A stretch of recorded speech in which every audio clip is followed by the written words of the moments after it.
c'est très difficile de parler de soi-même, franchement. Mais bon, je vais essayer. Moi, je me définis, comme on me définit d'ailleurs, comme un Malien d'origine, Sénégalais d'adoption, panafricaniste par conviction et citoyen du monde noir par devoir de combat.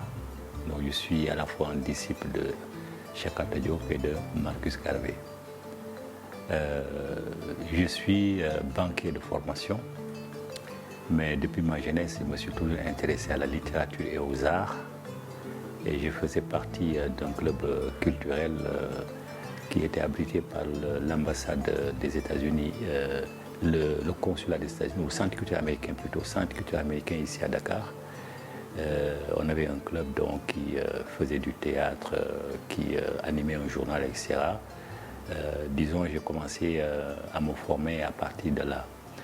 Et par la suite, comme tout le monde doit, selon ses compétences, apporter sa modeste contribution à la conscientisation de notre jeunesse, et comme j'aimais beaucoup l'écriture, donc j'ai apporté ma contribution et je continue de le faire par le biais de l'écriture.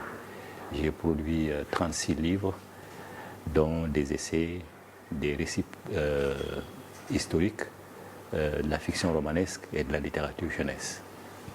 Actuellement, j'anime une association au Mali intitulée Rassemblement pour la réhabilitation de la religion négro-africaine, Maya, qui a un site internet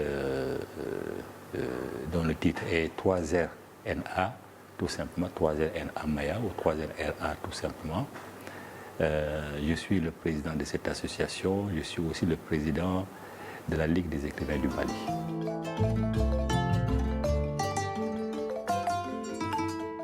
Il n'y a pas d'opposition entre les chiffres et les lettres, et que simplement parce que l'écriture est ma passion. Donc, comme l'écriture est ma passion, bon, effectivement, je l'utilise pour transmettre, pour en tout cas contribuer modestement à la conscientisation de la jeunesse africaine.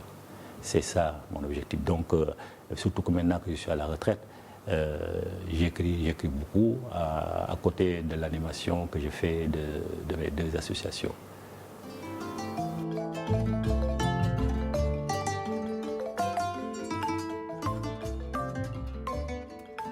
D'abord, la religion n'existe pas. C'est un mot récent inventé par les Romains. Il est d'origine latine. C'est quand Rome a commencé à dominer le monde. Donc c'est un mot inventé, mais quand il a inventé, toutes les réalités qu'elle prétend couvrir existaient déjà. Donc il n'a apporté aucun enseignement, disons, différent de l'enseignement qui existait avant. Et que par conséquent, il faut l'effacer au détriment, au profit plutôt de la tradition. C'est seule la tradition qui existe. Et que si on pose en Africain la question de savoir si la religion existe en Afrique, elle va elle-même se poser des questions, elle va les répondre. Parfois même, elle va dire non. Mais si on lui demande si la tradition existe en Afrique, il n'aura aucune hésitation, il dira oui. Donc c'est qui prouve que, effectivement, le mot religion est utilisé pour s'aimer la zizanie, entre guillemets, pour tromper les gens, parce qu'on oppose religion et tradition. Or, les deux termes couvrent exactement la même réalité. Et donc, j'ai dit non, traditions, elles sont antérieures à toutes les autres traditions. Elles existent plus de 1000 ans avant la Bible, avant l'Ancien Testament, plus de 2000 ans avant le Nouveau Testament et plus de 3000 ans avant l'apparition du Coran. Et que tout est embrassé dedans. Et dans ce livre-là, il ne fait référence à la vie d'aucun individu. Aucune personne ne voit sa biographie écrite dans ce livre-là. Ça ne concerne que les divinités et les ancêtres, contrairement aux autres livres qui sont des livres de narration qui concernent l'histoire des êtres humains. Donc ça n'a rien à voir. Et ce livre-là, chez nous, existe bien. On les appelle les médounétaires, toutes ces paroles sacrées qu'eux-mêmes ont reprises et qui sont sur les sarcophages, sur les pyramides et qui sont aussi dans des textes écrits. Et une grande partie d'entre ces écrits-là ont été rassemblés dans un livre qui s'appelle vulgairement le livre des morts des anciens Égyptiens, mais le terme exact, c'est le livre de la sortie à la lumière du jour. Ces textes-là existent, ce sont des preuves qui existent, qui montrent que les Africains, avant tous les autres peuples, ont réfléchi à Dieu, ont cerné Dieu dans sa totalité. C'est pourquoi la religion traditionnelle africaine a toujours été imitée, mais n'a jamais été égalée. Le judaïsme Ça n'est inspiré pour se faire, pour se construire, mais très mal, puisque ces auteurs n'ont pas été formés à la véritable école africaine, parce qu'ils ne pouvaient pas accéder à l'enseignement secret. Le christianisme est venu, s'est greffé sur la Bible pour se faire, l'islam est venu et s'est appuyé sur les deux pour se construire. Donc personne ne peut comprendre le Coran s'il ne lit pas la Bible. Et les musulmans, malheureusement, ont la paresse de faire ce travail intellectuel. Certains pensent même que c'est un péché que de retourner à la Bible. Et ça, c'est dommage.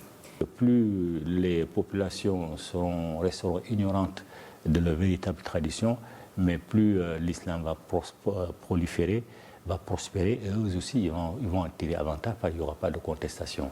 Mais un Africain qui est formé à l'école africaine n'acceptera jamais la résignation. La résignation n'existe pas chez nous.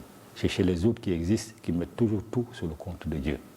Si on a un mauvais président, c'est Dieu qui l'a amené, on va supporter qu'il parte. Sauf quand ça chauffe, que les gens se révoltent. Mais on le supporte parce que c'est Dieu qui l'a amené pour nous. Alors pour nous, dans la tradition africaine, ce n'est pas Dieu qui choisit, ce sont les ancêtres qui choisissent. Et quand on déçoit les ancêtres, on paye cash.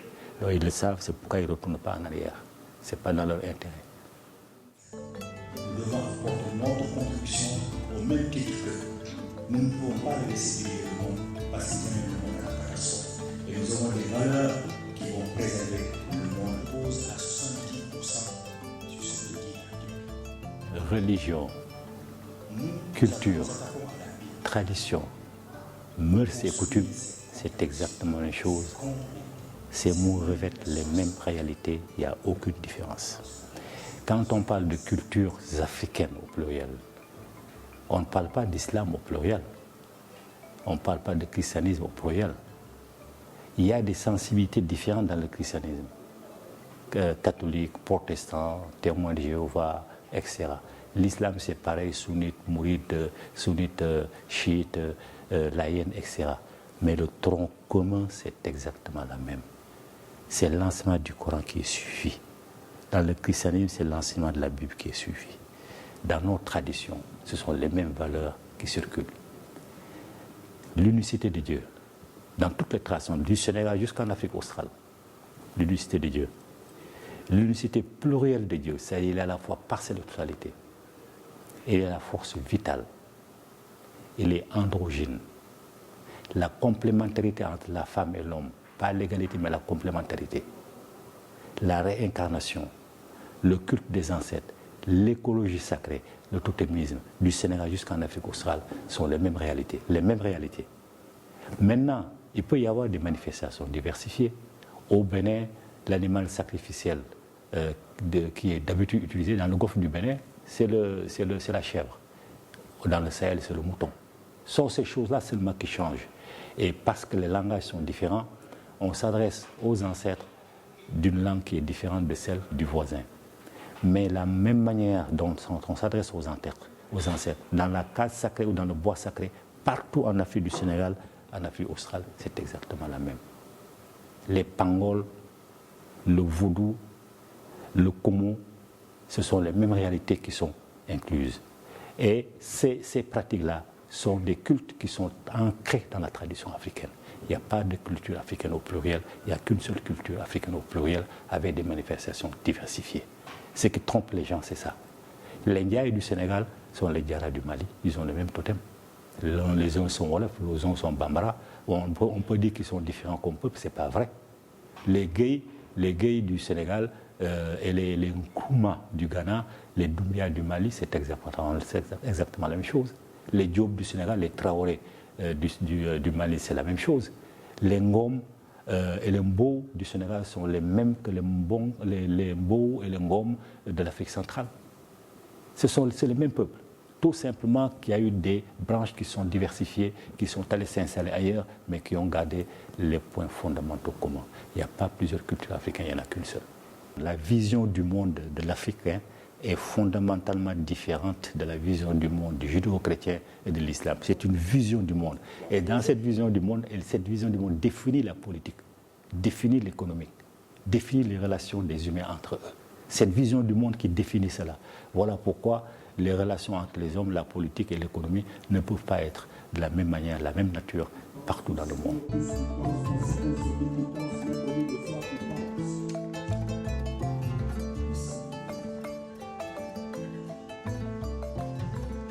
Si l'Afrique avait été prosélyte, le monde entier aurait pratiqué à l'heure actuelle la tradition africaine. Mais l'Afrique n'a jamais été prosélyte. Ce sont les autres qui sont venus à l'école africaine. Ils sont déplacés pour venir depuis Abraham concernant les Hébreux. Abraham est venu en Égypte. Il a appris en Égypte. Abraham n'était pas circoncis. Quand on n'est pas circoncis, on ne peut pas entrer dans les secrets de la tradition africaine. Jamais. Ils ont vu en surface, ils ont copié en surface, ils ont fait leur propre tradition. Et quand ils ont établi leur tradition, leur religion, ils ont inclus beaucoup de mensonges, ils ont insulté l'Afrique. Ils ont fait comme si la race est née, les races sont nées à partir de Noé, ce qui est un mensonge historique. Donc ça veut dire qu'ils n'ont rien pris de chez nous, ils ont tout fabriqué pour eux-mêmes, à coup de mensonges contre notre tradition. Voilà pourquoi on ne peut pas dire que nous leur avons légué quelque chose. Ils ont appris ce qu'ils ont appris de surface, ils ont créé leur tradition qui est fondamentalement différente de la nôtre et que nous ne pourrons pas aujourd'hui, sous prétexte de modernisme et de difficultés à retourner en arrière, aller dans leur sens et rester musulmans. C'est ça la résignation. Sinon, dans la tradition africaine, la résignation n'existe pas. Parce qu'on ne met jamais rien sur le dos de Dieu. Tout ce qui se passe, de positif comme de négatif, c'est l'être humain qui le construit. Dieu est trop haut, Dieu est trop pur pour se mêler de nos affaires. Dieu n'a aucune raison de vous donner la gloire, moi la fortune, et de faire d'un autre un mendiant. Dieu n'a pas le droit de le faire. Ce sont les musulmans, les chrétiens qui raisonnent comme ça. C'est même un manque de respect vis-à-vis de Dieu, mais ce n'est pas nous. Donc nous, notre tradition, c'est le respect pur envers Dieu. On ne lui demande même pas d'intervenir, parce que lui demander d'être injuste.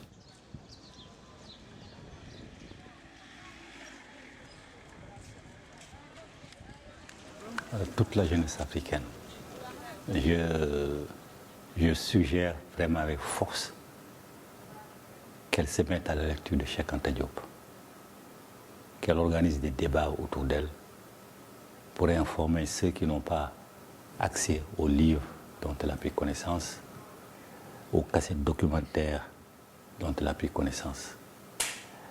Je lui suggère de faire ce travail-là, parce que c'est ce travail qui va lui permettre de ne plus avoir honte de ses ancêtres, au contraire d'en être fier, de savoir quel rôle de grands bâtisseurs ces ancêtres ont tenu dans l'histoire de l'humanité, quel rôle ils ont joué dans l'émergence de l'humanité, dans tous les domaines, la science, la médecine, les techniques, l'architecture, etc. Donc c'est ce conseil que je donne vraiment à la jeunesse africaine. Droit Libre TV, la web télé 100% droits humains, 100% liberté d'expression.